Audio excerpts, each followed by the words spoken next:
Šeit ir 6 populārākās skrūves, kuras mēs izmantojam pie mūsu logu montāžas. Ja.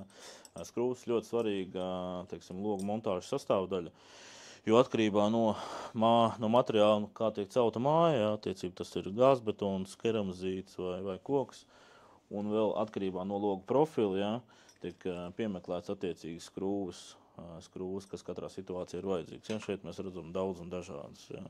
Tas ir ļoti svarīgs moments, ja, jo tas iedod loga stiprību un kā saka, noturību ilgtermiņā, ja, jo logs neturās tikai uz putām. Ja, svarīgāks elements pa putām ir montāžas skrūves. Tālāk parādīsim video arī atsevišķi par katru skrūvu, bet jā, tā ir skrūva viena, ko mēs visvairāk lietojam. Nākamā skrūve.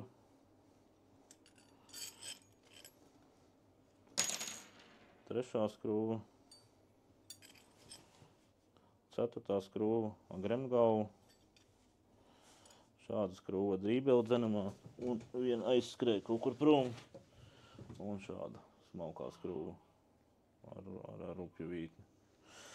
Tā kā jā, šīs te 5-6 populārākās.